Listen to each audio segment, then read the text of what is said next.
ہمارے ہاں پاکستان کے معاشرے میں ایک نئی فکر، ایک نئی سوچ اٹھی ہے، اگرچہ اس کا پس منظر تو مغرب سے آتا ہے اور کافی عرصے سے جاری ہے، اور وہ ہے فیمنزم کی تحریک۔ ہمارے یہاں اس وقت ہر سال عورت مارچ کا بھی انعقاد کیا جاتا ہے اور ابھی بھی ہونے جا رہا ہے۔ جو پلے کارڈز وہاں اٹھائے جاتے ہیں، جو تاثر دنیا کو دیا جاتا ہے، وہ یہ ہے کہ خواتین مردوں کی اس حاکمیت سے اب نجات پا رہی ہیں اور وہ کسی کا کوئی حکم ماننے کو تیار نہیں ہے۔ میرا جسم میری مرضی، اپنی روٹی خود پکاؤ۔ یہ جو نئی چیز ڈیولپ ہو رہی ہے ہمارے معاشرے میں، پاکستان کی جو سماجی حرکیات ہیں، مذہبی تصورات آپ کے اپنے جو ہیں، ان سب کی روشنی میں آپ کو کیا لگتا ہے کیا لاہ عمل ہمیں اپنانا چاہیے؟ ہم دیکھ رہے ہیں کہ بہت زیادہ خلیج پہلے شیعہ سنی کی ہے، لسانی تقسیم ہے، اب مرد و عورتوں کے درمیان بھی یہ تحریک شروع ہو گئی ہے۔ کس کے ساتھ کھڑے ہیں آپ، مردوں کے ساتھ، عورتوں کے ساتھ اس پوری تحریک میں؟ میں جس دین کو مانتا ہوں اس نے مجھے بنیادی تعلیم یہی دی ہے کہ ہمیشہ انصاف کی بات کروں۔ قولوا قولا سدیدا، سچی سیدھی صاف بات، یہی میرے دین کا مطالبہ ہے، یہی میرے اخلاقی وجود کا مطالبہ ہے۔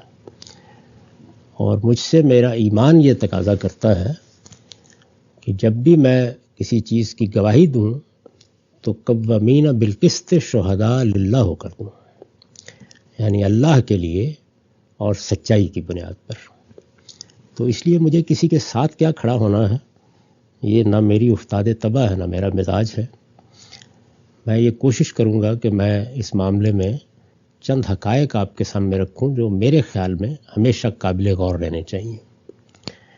پہلی چیز یہ ہے کہ پچھلی صدی ڈیڑھ میں یہ جو بہت سے ازم پیدا ہوئے، کمیونزم، سوشلزم، فاشزم اور معلوم نہیں کیا کیا ازم، یہ بھی آپ نے فیمنزم ارشاد فرمایا ہے، تو میں ان سب کو رد عمل کی نفسیات سے پیدا ہونے والے نقطہ ہے نظر کے طور پر دیکھتا ہوں۔ ان میں سے جس کا بھی آپ جائزہ لیں، یہ صاف معلوم ہوتا ہے کہ انسانی زندگی کو، انسان کے احوال کو، انسان کے معاملات کو جس توازن اور اعتدال کے ساتھ دیکھا جانا چاہیے، انسان رد عمل میں مبتلا ہو کر اس سے محروم ہو گیا۔ رد عمل کیسے پیدا ہوتا ہے؟ رد عمل ظاہر ہے کہ انسانی رویوں سے پیدا ہوتا ہے۔ یہ آپ کے علم میں ہے کہ رسول اللہ صلی اللہ علیہ وسلم کے بعد ایک خلافت قائم ہو گئی تھی۔ یہ خلافت کہا جاتا ہے، اور غلط نہیں کہا جاتا، کہ علی منہاج النبوۃ تھی، یعنی جس طرح رسول اللہ صلی اللہ علیہ وسلم نے حکومت کا نظم اللہ تعالیٰ کی ہدایت کے مطابق چلایا، خلفائے راشدین نے بھی یہی کوشش کی۔ انسانی کوششیں جس حد تک بھی ہو سکتی ہیں، اور بڑے مثالی نمونے پیدا کر دیے۔ اس کے بعد یہ آپ کے علم میں ہے کہ جھگڑا پیدا ہو گیا، تلواریں نکل آئیں، بہت ہی افسوسناک فساد کی صورت بن گئی۔ تو اس میں ایک بڑے نیکوکار لوگوں کا گروہ تھا جس نے تنگ آ کے یہ کہا کہ یہ حکومت نام کی کوئی چیز ہونی نہیں چاہیے، ٹھیک، سارا فساد اسی کا ہے، یعنی ایک معاشرہ ہے، اس میں مسلمان ہیں، اچھے لوگ ہیں، نیک ہیں، آپ اس کو چھوڑیے، سب لوگ جو ہے وہ اپنے اپنے طریقے کے اوپر زندگی بسر کریں، سچائی کے ساتھ رہیں۔ اگر ان کے کوئی زعماء اور لیڈر وغیرہ ہوں گے تو وہ خود ان میں نظم پیدا کر لیں گے، اور اس میں بھی کوئی حرج نہیں ہے کہ ایک گروہ کا یہ لیڈر ہے، دوسرے کا وہ ہے، مل ملا کے اللہ تعالیٰ کے دین کے احکام میں بھی اگر کہیں کوئی ضرورت پڑے گی تو اجتماعی فیصلے ہو جائیں گے۔ اس کے لیے کسی باقاعدہ حکومت کی ضرورت نہیں ہے، گویا وہ انارکسٹ ہو کر کھڑے ہو گئے۔ انارکی، طوائف البلوکی، مختلف گروہوں کی صورت میں رہنا، کسی باقاعدہ نظم کے بغیر زندگی بسر کرنا، اس کو انہوں نے ایک دینی اصول کے طور پر بیان کرنا شروع کر دیا، اور یہ کہا کہ یہ جو حکومتیں ہیں ان میں پھر دیکھیے انسان فیصلے کرنے لگ جاتے ہیں۔ تو اصل میں تو یہ ہے کہ حکم صرف اللہ ہی کا ہونا چاہیے۔ ابھی دیکھیے بات تو کوئی شبہ نہیں ہے کہ اپنی جگہ پر بہت غیر معمولی ہے اور اپیل بھی کرتی ہے۔ یہی وہ بات ہے جس کے بارے میں سیدنا علی رضی اللہ عنہ نے یہ تبصرہ کیا تھا کہ کلمۃ حق اریدہ بہ الباطل، بات تو ٹھیک کہتے ہیں لیکن مقصود باطل ہے۔ تو یہی میں اس تمام ازم قسم کی چیزوں کے بارے میں کہوں گا۔ ان میں بات تو ٹھیک ہوتی ہے بعض اوقات، لیکن اس سے مراد یا اس کا مقصود یا اس کا مدعا وہ صحیح نہیں ہوتا، وہ رد عمل کی نفسیات سے پیدا ہوتا ہے۔ اس وقت جو فساد پیدا ہوا، اور ظاہر ہے کہ وہ اللہ کے پیغمبر کے بعد پیدا ہوا تھا، خلفائے راشدین کے بعد پیدا ہوا تھا، مسلمانوں کی ایک بہت بڑی کامیابی تھی جو لوگوں نے اپنی آنکھوں سے دیکھی، اور جس طرح کا معاشرہ دیکھا اور جس طرح کی حکومت دیکھی اس کے بعد پیدا ہوا۔ لیکن اس رد عمل نے خوارج کے اس گروہ کو مسلمانوں کے لیے ایک مصیبت بنا کے رکھ دیا۔ اسی طرح سے بعض لوگوں کے دل میں جب یہ خیال پیدا ہو گیا کہ ساری جڑ تو اصل میں اس برائی کی یہ ہے کہ یہ جتنے بھی ذرائع ہیں پیداوار کے اور زندگی کے وسائل ہیں، یہ فرد کی ملکیت میں چلے جاتے ہیں۔ یہ جیسے ہی جاتے ہیں تو انسان کے اندر جو حرص ہے اور جو لالچ ہے وہ ظلم کی صورت اختیار کر لیتا ہے۔ تو اس کا خاتمہ کریں، اس سے انسان کی فطرت بھی تبدیل ہو جائے گی۔ تو کہنے کو یہ بات بہت اچھی تھی۔ میں نے خود اپنے جوانی کے زمانے میں دیکھا کہ بہت لوگ تھے وہ اس سے متاثر تھے۔ آج کل بھی وہ آپ کو اس کا سائنٹیفک استدلال پیش کریں گے، وہ یہ کہیں گے کہ یہ تو انسان کی تاریخ کے تجزیے سے کارل مارکس نے نتائج نکالے ہیں، اور دیکھیے کیسے جدلی مادیت جو ہے یہ تو ایک دنیا کی ایسی حقیقت ہے جس کی دریافت کا سہرا اس کے سر ہے۔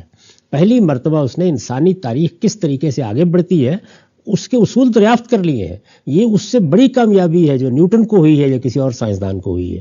لیکن آپ نے دیکھا کہ اس کا نتیجہ کیا نکلا، یعنی اس میں ظلم، عدوان، لوگوں کے اوپر ایک بیجا جبر، انسانی فطرت کے بارے میں ایسے تصورات کہ جنہوں نے خود انسانی فطرت کو مسخ کر کے رکھ دیا وہ سامنے آئے، اور پھر دنیا اس کے بعد اب خیر مناتی ہے کہ اس سے نجات ہو گئی۔ ایک زمانے میں بڑا رومان تھا، بہت لوگ اس رومان میں مبتلا تھے، اس کے خواب دیکھتے تھے، اس کے لیے جدوجہد کرتے تھے، اور یہ خیال کرتے تھے کہ یہی وہ جنت ہے جو ہم نے دنیا میں قائم کرنی ہے۔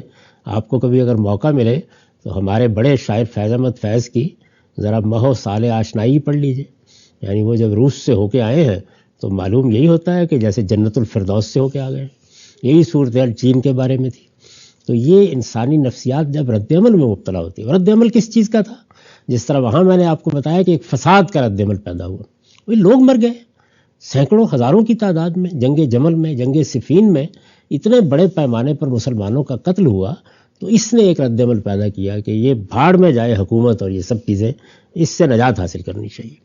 اسی طرح کا رد عمل یہاں پر پیدا ہو گیا کہ یہ کیا ہے، یعنی کبھی انسان کو مزارع بنا کر، کبھی مزدور بنا کر کیسے اس کا استحصال ہوتا ہے، اور کس طرح ایک قدر زائد ہے جو امیر کو امیر تر بناتی چلی جاتی ہے، اور غریبوں کا کیا حال ہے کہ وہ تو جس طرح سے دال بکتی ہے اسی طرح پہ روز اپنی قیمت دیکھ رہے ہوتے ہیں۔ اپنی جگہ پر یہ بات تو ٹھیک ہے، اس میں کوئی شبہ نہیں ہے۔ اس زمانے میں مزدوروں پر جو مظالم ہوئے، یہ تو اب آج کے زمانے کی باتیں ہیں نا، کہ اوقات طے ہو گئے، ان کے لیے کالونیاں بن گئی، ان کی تعلیم کا بندوبست ہوا، ان کے حقوق کے بارے میں ابھی بھی بہت کچھ ہونا باقی ہے۔ لیکن بہرحال یہ بہت بات کی بات ہے، جو انہوں نے دنیا دیکھی تھی اس میں لوگ کھولیوں میں رہتے تھے، ان کے لیے جینا بھی مشکل ہوتا تھا۔ یعنی کانکن ہیں تو کوئی پرواہ نہیں ہے، کانکن ہے تو کوئی پرواہ نہیں کہ وہ کیا کر رہے ہیں، مزدور ہیں تو کوئی پرواہ نہیں کہ وہ کیا کر رہے ہیں۔ تو یہ صورتحال تھی جس کے رد عمل میں ایک فلسفہ پیدا ہوا، اور اس فلسفے نے دنیا پر حکومت کرنا چاہیے، بلکہ آدھی دنیا پر کم و بیش 70 سال حکومت کی انہوں نے، 70-75 سال، اور ابھی بھی چین جو ہے وہ دستبردار نہیں ہوا پوری طرح اس سے۔ ہمارے یہاں بھی بہت سے لوگ آپ کو اس کے مل جاتے ہیں۔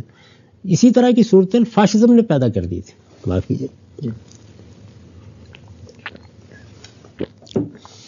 یہ اندازہ ہوا کہ اگر کسی جگہ کوئی بڑا لیڈر پیدا ہو جائے اور ساری قوم اس لیڈر کے ایک حکم پر چپراست کرنا شروع کر دے تو کیسا نظم پیدا ہوتا ہے، اس سے کارکردگی کیا بڑھ جاتی ہے۔ یہ جو حکومتوں کے مسائل ہیں اور لوگوں کا اس کے ساتھ تعاون، عدم تعاون کا معاملہ ہے، یہ کیا چیز ہے؟ تو ایک زمانے میں آپ کو معلوم ہے کہ بہت عقیدت مندانہ احساس کے ساتھ علامہ اقبال مسولینی سے ملنے کے لیے گئے تھے۔ ہٹلر کے بھی ہمارے ہاں گیت گائے جا رہے تھے۔ اسی طرح کی صورتحال جب ابتدا میں مصطفیٰ کمال نے پیدا کی تو یہی ہوا اس موقع پر۔ یہ ایک شخص ہے، اس کی ذات میں در حقیقت آپ کی پوری قوم کی فلاح اور بہبود اللہ تعالیٰ نے دے دی ہے، اور یہ اسی کا جبر، اسی کا استبداد ہے جس میں سارا خیر ہے۔ اور عام لوگ بھی اس طرح کی باتیں کرتے ہیں کہ یہ حالات ٹھیک کسی صورت میں ہوں گے کہ وہ 10-20 ہزار بندے مار دیجئے، لوگوں کو اٹھا کے کہیں پھینک دیجئے، اس کے بعد ہی صورتحال بہتر ہوتی ہے، اس کے بغیر صورتحال بہتر ہو نہیں سکتی۔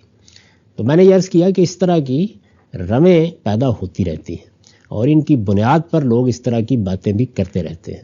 یہ تحریک بھی اسی طرح کی تحریک ہے۔ اچھا، جس چیز کے رد عمل میں پیدا ہوئی ہے اس میں کوئی شبہ نہیں کہ وہ ٹھیک ہے۔ یعنی رد عمل کیا ہے؟ ظاہر ہے کہ ایک نوعیت کی برتری آپ اس کو جسم کی بنیاد پر کہیے، معاشرت کی بنیاد پر کہیے، زرعی تمدن کے پس منظر میں کہیے، مردوں کو حاصل ہوئی، اور دنیا کی تاریخ میں بڑے ایک لمبے عرصے تک یہ صورتحال رہی ہے۔ اس کے نتیجے میں عورتوں کے ساتھ ظلم ہوا ہے، زیادتی ہوئی ہے۔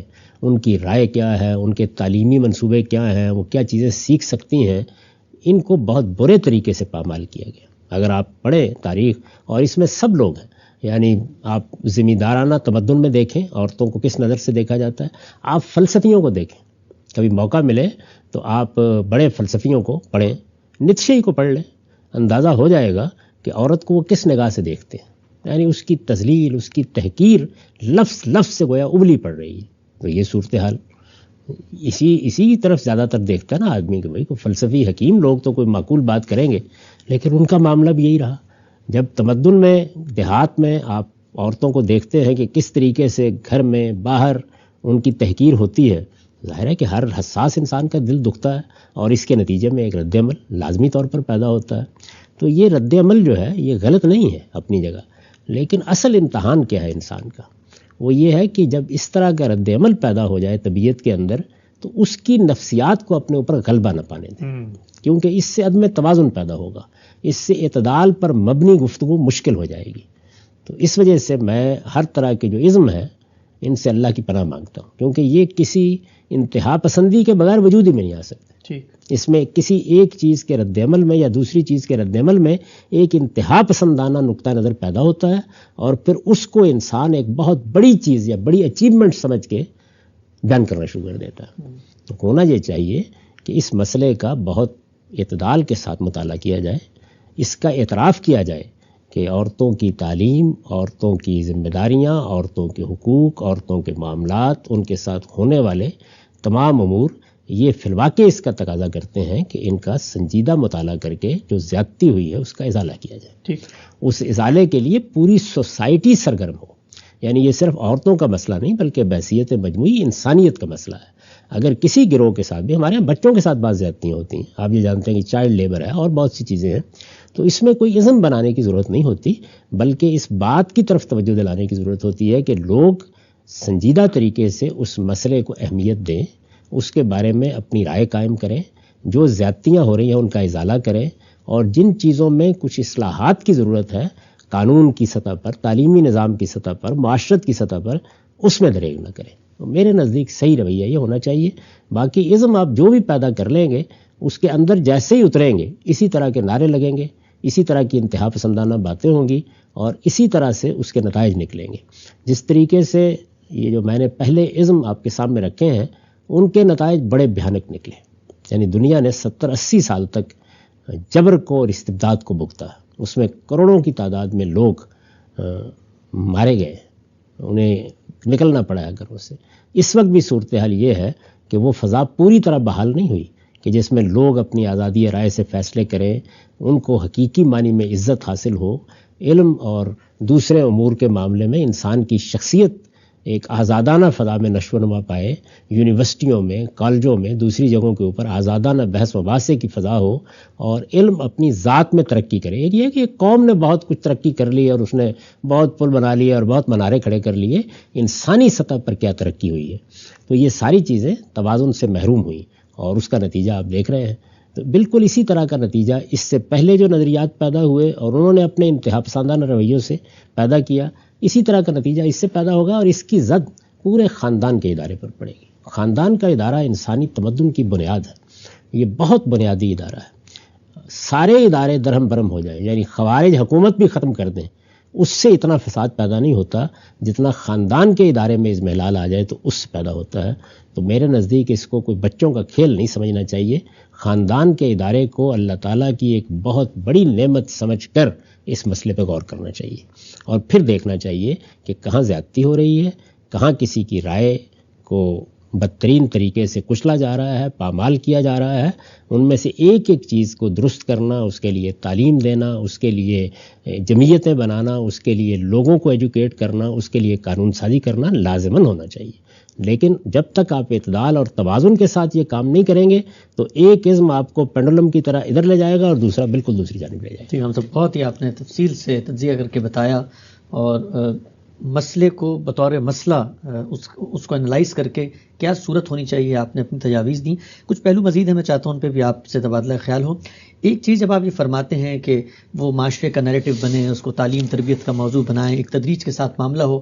دنیا میں ہم یہ دیکھتے ہیں کہ یہ جو اجتماعی ضمیر ہے دنیا کا، یہ اس وقت تک متوجہ نہیں ہوتا جب تک کوئی سنسنی، کوئی ہلچل، کوئی قربانی، کوئی تحریک، کوئی موٹیویشن، کوئی بہاؤ نہ پیدا ہو. شکاگو میں مزدوروں نے قربانیاں دیں تو کچھ مزدوروں کے حقوق بنے.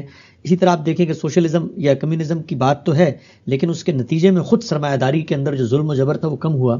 تو تحریک اگر اپنے کلاسیکل موٹیو میں کوئی اٹھتی ہے اور وہ ایک تحریک کی شکل اختیار کرتی ہے تو اس سے تبدیلی جلدی ہم یہ دیکھتے ہیں کہ سامنے آتی ہے، بنسبت اس کے کہ ایک معاشرے میں نچلی سطح پہ کام ہو رہا وہ پتہ نہیں کامیاب ہوتا ہے ناکام ہوتا ہے. اس کی قیمت بہت دینی پڑتی ہے.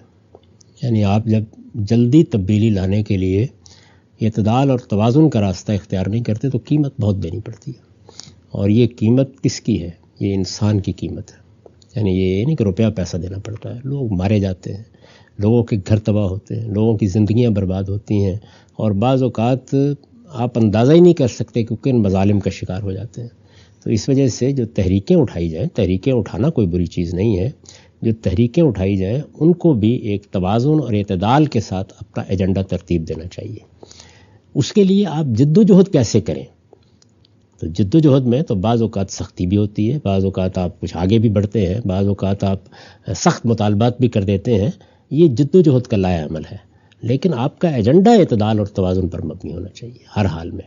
یعنی اگر آپ نے اپنا بنیادی منشور ہی انتہا پسندی پر استوار کر لیا ہے تو پھر دونوں جانب نقصان ہوگا. یعنی ایک آپ کے ہاں تدبیر میں وہ سختی پیدا ہو جائے گی کہ جو کوئی مطلوب سختی نہیں ہوتی، اس کے بغیر بھی وہ چیز حاصل ہو سکتی ہے.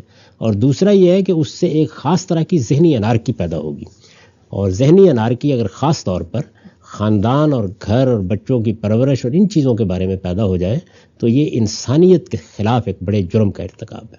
تو اس لیے میں یہ عرض کرتا ہوں کہ تحریکوں کو بھی اسی طرح اٹھنا چاہیے. اور میں ایک اور بات بھی آپ کی خدمت میں عرض کر دوں، اور وہ یہ ہے کہ دنیا میں جتنی تبدیلیاں آئی ہیں یہ صحیح ہے کہ ان میں بعض موقعوں کے اوپر بظاہر نظر آتا ہے کہ اس طرح کی چیزیں بھی اثر انداز ہوئیں، لیکن یہ تاریخی عوامل ہوتے ہیں جو پیدا ہو جاتے ہیں تو اثر انداز ہوتی.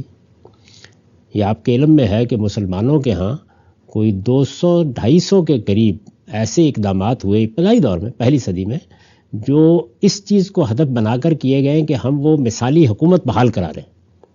نیت کی میں بات نہیں کر رہا اس وقت، یعنی نعرہ یہی لگایا گیا، لیکن اس کا نتیجہ کیا نکلا؟ اس کا نتیجہ یہ نکلا کہ یہ نہیں ہوا کہ وہ حکومت بحال ہو گئی، یہ نہیں ہوا کہ وہ مثالی دور واپس آ گیا. ہوا یہ کہ زیادہ استبداد بڑھا، زیادہ سختی بڑھی، اور ملوکیت کے اور آمریت کے پنجے زیادہ گہرے کر گئے. تو یہی صورتحال جو ہے وہ جس وقت آ گیا تو ایسے ہوئی کہ اب ہر جگہ جمہوریت کا دورہ ہے. اب کوئی آدمی اگر بادشاہت کی بات کرے تو لوگ منہ نوچ لینے کے لیے تیار ہو جاتے ہیں. تو یہ تاریخی عوامل جو ہیں ان کا بھی مطالعہ کرنا چاہیے، وہ کس طرف جا رہے ہیں. اس وقت تاریخی عوامل آزادی، حریت اور اس طرح کی دوسری اقدار کے حق میں ہے.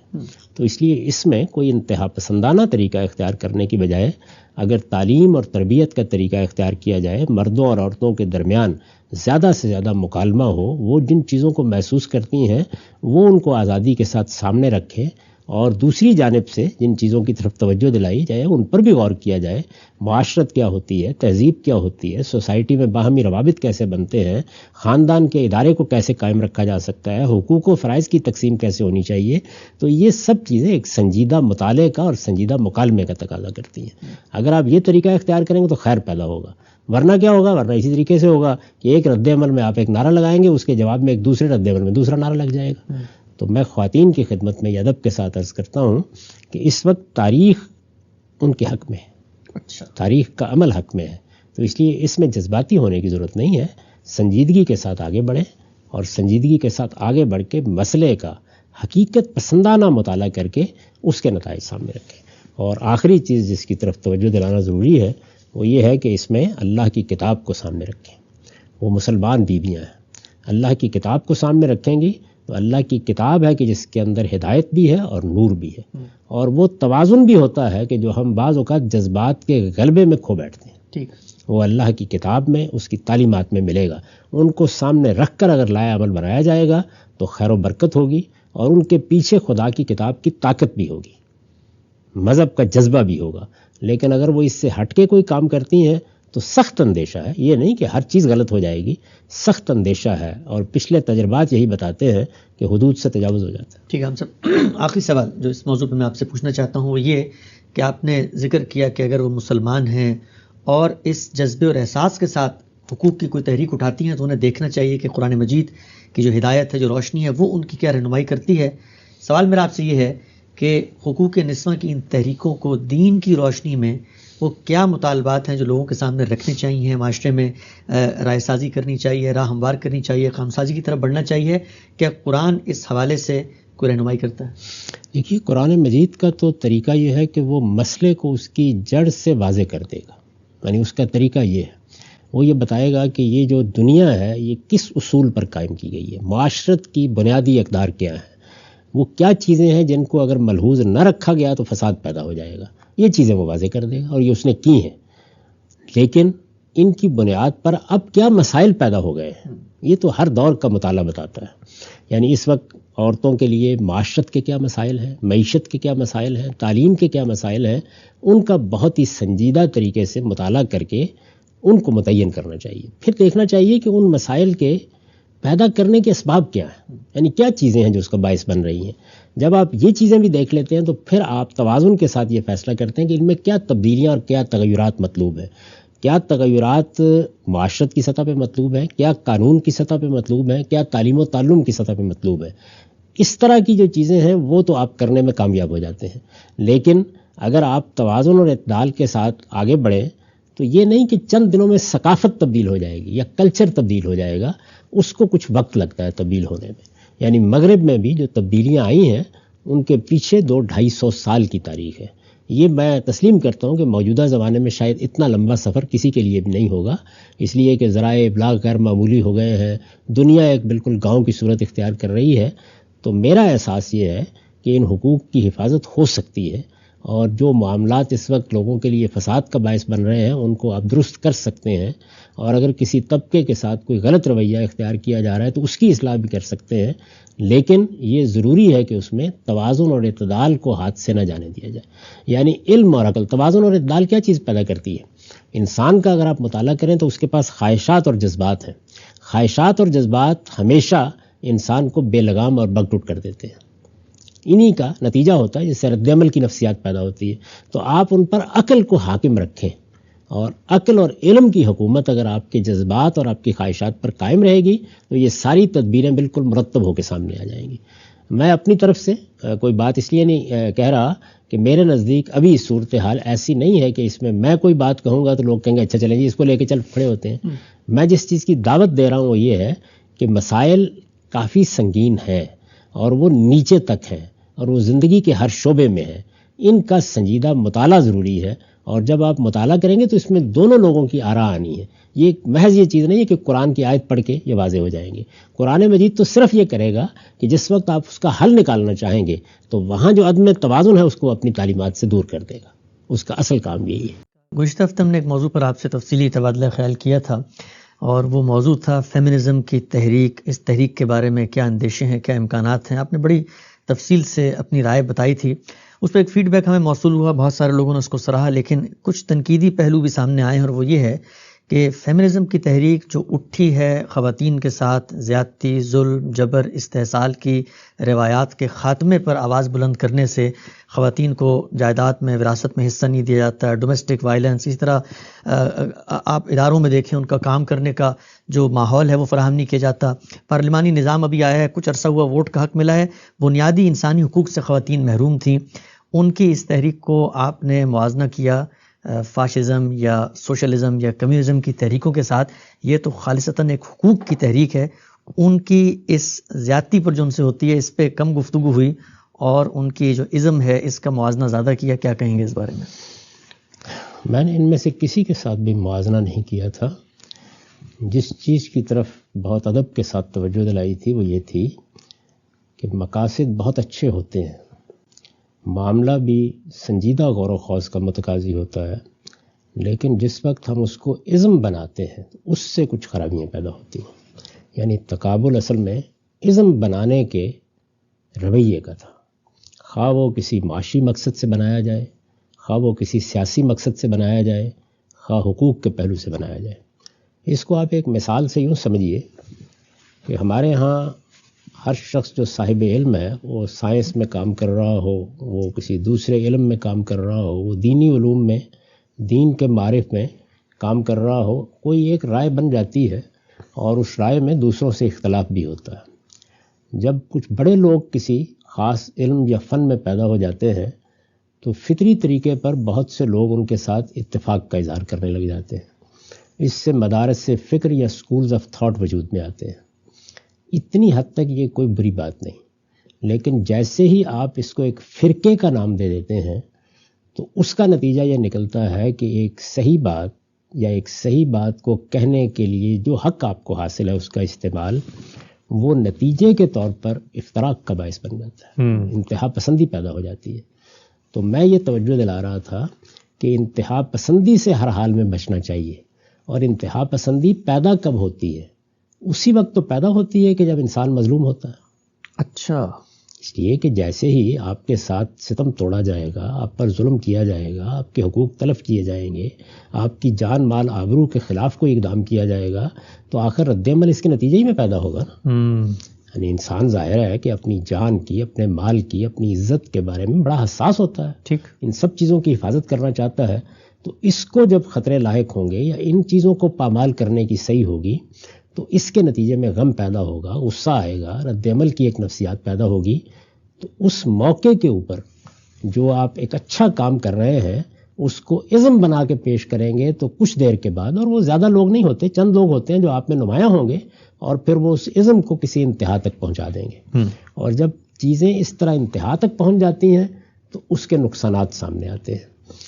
اس کی وجہ یہ ہے کہ بظاہر تو یہ بات بڑی ٹھیک لگتی ہے کہ مثلا میرے حقوق ہیں، تلف ہو گئے، کوئی زیادتی میرے ساتھ ہو رہی ہے، لیکن میں دنیا کے اندر تنہا نہیں ہوتا، یعنی میں ایک معاشرتی حیوان ہوں۔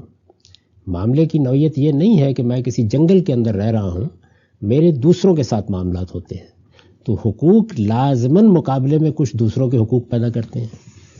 اس کا ناگزیر نتیجہ عدل کے بعض تقاضے ہیں جو خود اس معاشرت کے اندر پیدا ہو جاتے ہیں، تو خواہ خواتین ہوں، خواہ بچے ہوں، خواہ مرد ہوں، جو بھی ہوں، جس وقت آپ، جیسے کہ میں نے مزدوروں کی مثال دی تھی، اب اس میں کیا شک ہے کہ جس وقت مغرب میں اجتماعیت کی تحریکیں اٹھی ہیں یا اجتماعی فکر اٹھا ہے یا اس کے پیچھے جو تاریخی عوامل ہیں ان کا تجزیہ کیا گیا ہے، تو مزدوروں کے ساتھ کیا سلوک ہو رہا ہے؟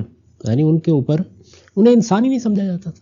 ٹھیک، وہ قطاروں میں لگے ہوتے تھے فیکٹریوں کے باہر، کہ جس طریقے سے آپ منڈی میں بیٹھ کر روز چیزوں کی قیمتیں طے کرتے ہیں، اور اس میں کیا ہوتا ہے، رسد طلب کا توازن، سپلائی ڈیمانڈ ہے نا، وہ اگر فرض کر لیجئے کہ زیادہ ہو گئی ہے تو قیمت دو آنے ہو جائے گی آلوؤں کی۔ تو انسانوں کے ساتھ بھی یہی معاملہ تھا، ان کے لیے نہ رہنے کی جگہ، نہ ان کے لیے اوقات کا تعین۔ اپنی ذات میں تو یہ ایک چیز موجود تھی، لیکن جس وقت اس کے ازالے کے لیے عزم پیدا ہوا تو اس میں بہت سے حقائق نظر انداز ہو گئے۔ تو پہلی بات تو یہ سمجھ لیجئے کہ یہ تقابل فاشزم یا سوشلزم یا کمیونزم سے نہیں تھا، تقابل ازم بننے سے تھا۔ اچھا، یعنی جو چیز بھی ازم بنے گی، اسی طرح جیسے میں نے مذہبیات میں مثال دی، فرقہ بن جائے گی، تو اصل میں اس کا نتیجہ کیا ہے، اس کے آپ اس کے بعد ایک ایسے انتہا پسندانہ موقف کی طرف خود بڑھتے چلے جاتے ہیں جس میں دوسروں کی نفی ہوتی ہے، ایک کے بعد دوسرا رد عمل سامنے آتا ہے، ایک چیز کو آپ حاصل کرنے کی جدوجہد کرتے ہیں، 10 چیزوں کی آپ نفی کرنا شروع کر دیتے ہیں۔ تو صرف اس بات کی طرف توجہ دلائی تھی، ورنہ جہاں تک اس چیز کا تعلق ہے کہ خواتین کے ساتھ زیادتی ہوئی ہے، اس میں کوئی شبہ ہی نہیں ہے۔ یعنی آپ ذرا فلسفیوں کو پڑھ کے دیکھیے انہوں نے کیا کچھ کیا۔ یہ سقراط و افلاطون کی تحریریں پڑھیے، آخری زمانے میں نیٹشے وغیرہ کی تحریریں پڑھیے، اور بہت سے فلسفی، اس زمانے کے فلسفی کے جب ایک طرح سے رینیسانس کی تحریکیں چل رہی تھیں، ان کی بھی بعض تحریریں پڑھ کر یہ معلوم ہوتا ہے کہ عورت کا وجود گوارا ہی نہیں۔ اور میں اگر اس کے کچھ حصے آپ کو سناؤں تو یہ حقیقت ہے کہ آپ کو باور نہیں آئے گا کہ اس درجے کے لوگ عورتوں کو اس نگاہ سے دیکھتے ہیں۔ اسی طرح آپ مختلف ملکوں میں دیکھیے، آج جن ملکوں میں بہت سے حقوق خیال کیا جاتا ہے کہ مل گئے ہیں، مغربی ملک ہے، خود یونائٹڈ اسٹیٹس ہے، ذرا تاریخ پڑھیے یہ حقوق کیسے ملے ہیں۔ یعنی ووٹ کا حق کب ملا ہے، اپنے معاملات طے کرنے کا حق کب ملا ہے، شادی بیاہ کے معاملات میں رائے دینے کا حق کب ملا ہے، اسی طرح سے اور بے شمار معاملات ہیں کہ جن میں یہ حقیقت ہے کہ بہت زیادتیاں ہوئی، کوئی شک ہی نہیں. ہماری اپنی معاشرت میں جس طرح کے تصورات رہے ہیں، عام طور پر آپ یہ دیکھتے ہیں کہ، اور میں نے تو دیکھا ہے اس کو، کہ دیہاتی زندگی کے زمانے میں یعنی ایک واضح تفریق ماؤں کے رویے میں، باپ کے رویے میں، خاندان والوں کے رویے میں، بچیوں کے اور بچوں کے معاملے میں نظر آتی تھی، صاف معلوم ہوتا تھا. حد یہ ہے کہ کھانا دینے تک میں تفریق کو میں نے خود مشاہدہ کیا ہے. اچھا. دیکھیے کون لوگ ہیں جو یہ معاملہ کر رہے ہیں، ماں باپ کر رہے ہیں، اس تک میں مشاہدہ کیا. اسی طریقے سے جو انسان یعنی کھیلتے ہوئے، کوئی اپنی خواہش ظاہر کرتے ہوئے، کسی طلب و تمنا میں جس طرح سے بعض اوقات کوئی بات کہہ دیتا ہے، اس میں ایک بیٹا کہتا ہے اور ایک بیٹی کہتی ہے، تو دونوں کے رد عمل میں کیا فرق ہوتا ہے. بڑی سنگین صورت رہی ہے، اس میں کوئی شک نہیں ہے. پھر مذہبی تصورات، یہ آپ کو معلوم ہے کہ ہمارے ہاں کم و بیش اس بات پر اتفاق رہا ہے. یعنی سب سے پہلے میں نے ہی اس اتفاق کے اوپر تنقید کی اور یہ بتایا ہے کہ یہ قرآن مجید کی بالکل غلط تعبیر ہے، لیکن کم و بیش اتفاق رہا ہے کہ عورت کا دائرہ عمل اس کا گھر ہے. یعنی اس کے لیے جو تعبیریں اختیار کی گئیں، بظاہر وہ بڑی اچھی ادبی تعبیریں ہیں کہ اسے شمع خانہ ہونا چاہیے، چراغ محفل نہیں بننا چاہیے. تو اور یہ بتایا گیا کہ اس کا اصل دائرہ عمل کیا ہے، وہ گھر میں رہے. خود ہمارے یہاں آپ دیکھیے کہ علامہ اقبال ہیں، ظاہر ایک بہت پڑھے لکھے ہیں، غیر معمولی شخصیت ہے، بلکہ ہمارے چند بڑے لوگوں میں ان کو شمار کیا جا سکتا ہے، لیکن وہ جس چیز کو آئیڈیل بنا کے پیش کر رہے ہیں وہ وہی کچھ ہے. یہی کہتے ہیں کہ بطول باش و پنہا شوازیں عصر کہ در آغوش شبیر بگیری. یعنی مثال اگرچہ ایک بڑی جلیل القدر ہستی کی دی ہے، لیکن شعر سے جو چیز بیان کرنا مقصود ہے وہ یہ ہے کہ باہر نہیں نکلنا. اگر اپنی آغوش میں تم اعلیٰ درجے کی صالح اولاد پیدا کرنا چاہتی ہو تو اس کے لیے تمہیں دنیا سے چھپ کر بیٹھنا ہوگا.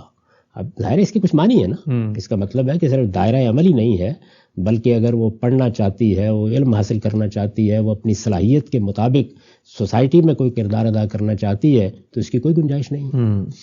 اگر آپ اس کو دونوں زاویوں سے دیکھیے تو کم و بیش یہی تاثر بنتا تھا کہ اس کا کام یا تو مرد کے ایک جذبے کی تسکین ہے، اور یا اس کے بعد اگر اس کی آغوش میں اللہ تعالیٰ نے یہ بچے ڈال دیے ہیں تو بس ان کی پرورش ہے، ان کی تعلیم ہے، یہی اس کی زندگی ہے، اور چار دیواری میں اس کو بند رہنا چاہیے. پچھلی صدی میں جو مذہبی کتابیں لکھی گئی ہیں، اگر آپ ان کو پڑھیں، میں خاص طور پر حوالہ نہیں دینا چاہتا، لیکن وہ کتابیں جو مقبول رہی ہیں، یہ نہیں کہ کسی راہ چلتے آدمی نے لکھی ہیں، بڑے جلیل القدر اہل علم نے لکھی ہیں، ان کے اندر یہ بتایا گیا ہے کہ اس کو پڑھنا سکھا دیا. چلیں پڑھنا کچھ سکھا دیں، قرآن پڑھ لے گی کچھ، اگر لکھنا سکھا دیا تو ایک ہی نتیجہ نکلے گا، وہ یہ کہ معاشقے کے خطوط لکھے گی. تو اس لیے یہ تو کسی حال میں بھی نہیں سکھانا چاہیے. اسی طرح کا معاملہ شادی بیاہ کے بارے میں اس کی رضامندی، یعنی یہ چیز میں نے خود اپنے بچپن میں دیکھی ہے کہ اگر کسی جگہ کسی اشارے کنایے سے یہ معلوم ہو جائے کہ بچی کوئی رجحان رکھتی ہے اپنی شادی بیاہ کے بارے میں، تو کنڈمنیشن اس درجے میں ہوتی تھی کہ اس کا اس وقت آپ لوگ اندازہ ہی نہیں کر سکتے. اچھا.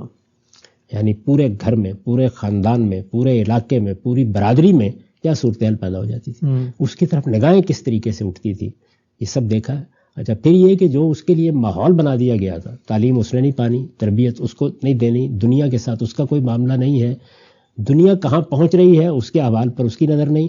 وہ گھر کی جو دنیا اس کے لیے بنائی جاتی تھی، اس کے اندر ساس کے جھگڑے اور بہو کے جھگڑے اور ان کے درمیان میں پستی ہوئی ایک شخصیت. ویسے اس میں بہت سے مردوں کے ساتھ بھی جو ہوتا ہے وہ اپنی جگہ ایک الگ داستان ہے، لیکن عورت تو ہدف بنتی تھی، وہ اپنی جگہ ایک پوری دنیا تھی. اور اس دنیا کی بعض چیزیں ایسی ہیں کہ یہ حقیقت ہے کہ اب جب میں پیچھے مڑ کے دیکھتا ہوں اور بعض واقعات یاد آتے ہیں تو بالکل حیرت ہو جاتی ہے. میزریبل صورتحال. یہ بات کہ طور سے پٹنا ہے، اس کو تو ہمارے دیہاتی معاشرے میں ایک معمول سمجھا جاتا تھا. گالیوں کا ہدف بننا ہے، پورے خاندان کے بڑوں نے، بزرگوں نے، دوسرے لوگوں نے بلانا ہے تو اسی طریقے سے بلانا ہے. یہ نہیں کہ اس میں مستثنیات نہیں تھے، یعنی ہوتے تھے، لیکن ایک عمومی رویہ کم و بیش یہی تھا. تو آپ دیکھیے نا کہ ایک انسان اپنی شخصیت کے لحاظ سے سب سے بڑی چیز جو آپ سے چاہے گا وہ رائے کی آزادی ہے، فکر کی آزادی ہے، تعلیم پانے کی آزادی ہے. اپنی زندگی کا یہ بڑا فیصلہ کہ مجھے اپنا جیون ساتھی یا اپنا تعلق قائم کرنے کے لیے کسی شخص کا انتخاب کرنا ہے تو وہ کون شخص ہونا چاہیے. اسی طریقے سے اگر میرے اندر کوئی صلاحیت ہے اور اللہ تعالیٰ نے کسی خاص علم، کسی فن، کسی ہنر کا ذوق بخشا ہے تو اس کے نشو و نما کے لیے میں کیا کر سکتا یا کر سکتی ہوں. یہی چیزیں ہیں نا بڑی بڑی. ان میں سے کسی چیز کی بھی آزادی نہیں تھی، یعنی ایک ایک کو آپ اٹھا کر دیکھ لیں، یہ صورتحال تھی. تو اس میں کوئی شک نہیں ہے. اور میں بہت ادب کے ساتھ یہ عرض کرتا ہوں کہ ہو سکتا ہے کہ بعض لوگوں کو میری بات ذرا گراں گزری ہو، اگر وہ غور کر کے دیکھیں تو مذہبی نقطہ نظر سے عورتوں کے بارے میں جتنی اس طرح کی چیزیں تھیں، ان میں اگر کسی شخص نے پچھلے 30-40 سال میں پوری وضاحت کے ساتھ مذہب کا نقطہ نظر بیان بھی کیا اور لوگوں کے تصورات کو تبدیل کرنے میں بھی کوئی کردار ادا کیا ہے، تو وہ یہ خاکسار ہے۔ تو اس لیے ایسا نہیں ہے کہ میں نے کوئی وہ بات کہی تھی، میں نے یہ صرف بتانے کی کوشش کی تھی کہ یہ سب چیزیں درست ہیں، ان کا ازالہ ہونا چاہیے، حقوق اگر تلف ہو رہے ہیں تو ضرور ملنے چاہیے، مجھے بھی اس کے لیے آواز اٹھانی ہے، آپ کو بھی، لیکن اس کو اس توازن اور اعتدال کے ساتھ سامنے آنا چاہیے جس سے رد عمل کی نفسیات پیدا نہ ہو۔ رد عمل کی نفسیات اس پہلو سے نہیں ہوتی کہ دوسرے کیا کریں گے، چلیے ان کو آپ کاٹ ماریے، چھوڑ دیجئے۔ اصل چیز یہ ہے کہ آپ کی اپنی زبان، آپ کے اپنے نعرے، آپ کی اپنی باتیں، آپ کا اپنا استدلال، اس میں توازن قائم نہیں رہتا۔ آپ اس کو جب ایک ازم بنانے کی صحیح کرتے ہیں تو بالکل وہی نفسیات پیدا ہو جاتی ہے جو مذہبی لوگوں میں فرقہ بنانے کے بعد پیدا ہو جاتی ہے۔ اب اگر فرقے کو اس کی بنیاد سے دیکھیں تو مجھے بتائیں خرابی کیا ہے؟ یعنی بڑے لوگ پیدا ہوں گے، لوگ ان سے متاثر ہوں گے، مختلف افکار و خیالات کے ساتھ وابستگی ہوگی، افراد کے ساتھ بھی ہوگی، اس میں ایک مدرسہ فکر وجود میں آ جائے گا۔ یہ مدارس فکر یا یہ سکولز آف تھاٹ کیا فلسفے میں نہیں ہے؟ کیا سائنس میں نہیں ہے؟ کیا سیاسیات میں نہیں ہے؟ کیا دوسرے علوم میں نہیں ہے؟ سب جگہ ہوتے ہیں، لیکن جس وقت ان کے ساتھ بعض انتہا پسندانہ تصورات وابستہ ہو جاتے ہیں تو پھر اس کو فرقہ کہتے ہیں۔ اور یہ فرقہ بندی جب پیدا ہوتی ہے تو وہی انسان کا حق ہے کہ وہ رائے قائم کرے، اس کا حق ہے کہ وہ اختلاف کرے، یعنی وہ سارے ہی حقوق ایک ایسی صورت میں نمودار ہوتے ہیں کہ ہر شخص کانوں کو ہاتھ لگاتا ہے کہ اس فرقہ بندی سے قوم کو، ملک کو اور ہماری امت کو نجات ہونی چاہیے۔ تو میں نے یہ توجہ دلائی تھی کہ اگر ہماری بہنیں اس کے لیے جدوجہد کرنا چاہتی ہیں، بیٹیاں جدوجہد کرنا چاہتی ہیں یا دوسرے لوگ اس کے لیے، تو کوشش کریں کہ اس کو ازم نہ بنائیں، بلکہ ان حقوق کا ادراک پیدا کریں، علمی طریقے سے کام کریں اور وہ طریقہ اختیار کریں جس کی طرف میں نے اپنے حوالے سے اشارہ کیا کہ آپ متعین کیجئے کہ وہ کیا چیزیں ہیں جو اصل میں ان کے حقوق کو تلف کرنے کا باعث بن رہی ہیں۔ اگر وہ مذہبی چیزیں ہیں تو ان پر سنجیدہ، باوقار، مہذب طریقے سے کام کیا جائے، ان کی حقیقت واضح کی جائے، وہ جتنے اس طرح کے تصورات، غلط تصورات قائم کر لیے گئے ہیں ان کا خاتمہ کیا جائے، اور اگر ان کی غلطی لوگوں کی سمجھ میں نہیں آ رہی تو اسے استدلال کے ساتھ واضح کیا جائے۔ اسی طریقے سے جو معاشرتی رسوم ہیں، جو عرف سوسائٹی میں قائم ہو جاتے ہیں، ان کو ہدف تنقید بنایا جائے اور ان میں سے ایک ایک چیز کے بارے میں بتایا جائے کہ اس میں کہاں عدم توازن اختیار کر لیا گیا ہے۔ ایسے ہی جو قوانین کہیں موجود ہوتے ہیں کسی معاشرے کے اندر، ظاہر ہے کہ قوانین میں سیاسی لحاظ سے جدوجہد کی ضرورت ہوتی ہے، اس کو متعین کیا جائے، مطالعہ کیا جائے اس کا کہ اس وقت پاکستان کی تعزیرات میں یا کسی دوسرے ملک کے قوانین کے مجموعے میں کہاں کہاں اس طرح کی زیادتی ہوئی ہے، کہاں مزید کسی تغیر کی ضرورت ہے، کہاں کوئی نیا قانون بنانے کی ضرورت ہے۔ تو یہ جو مختلف میدان ہوتے ہیں، یعنی علم کا میدان، معاشرت کا میدان اور سیاست کا میدان، ان کو الگ الگ متعین کر کے ان میں کام کرنا چاہیے۔ اور اس کام کے لیے جو ایک اصطلاح ہمارے ہاں عام ہو چکی ہے اور جس کو عالمی سطح پر مان لیا گیا ہے اور جس کو اب اس اصطلاحی کے طور پر تمام دساتیر کا جو مختلف کانسٹیٹیوشن بنتے ہیں ان کا حصہ بنا دیا گیا ہے، وہ ہے انسان کے بنیادی حقوق۔ تو آپ کہیے کہ عورتوں کے جو بنیادی حقوق ہیں جو انسان کی حیثیت سے ان کو حاصل ہیں یا حاصل ہونے چاہیے، ہم ان کے لیے جدوجہد کر رہے ہیں۔ تو ہیومن رائٹس ہی کا ایک بہت بڑا شعبہ ہے یہ، جس میں الگ سے بھی کام کیا جا سکتا ہے۔ اس کو آپ جس وقت ازم بنائیں گے تو میں نے اس کے خطرات کی طرف توجہ دلائی تھی اور یہ کہا تھا کہ اس وقت ہم جب پچھلی 200 سال کی تاریخ کا مطالعہ کرتے ہیں تو جہاں کوئی چیز ازم بنی ہے اس کے یہی نتائج نکلے۔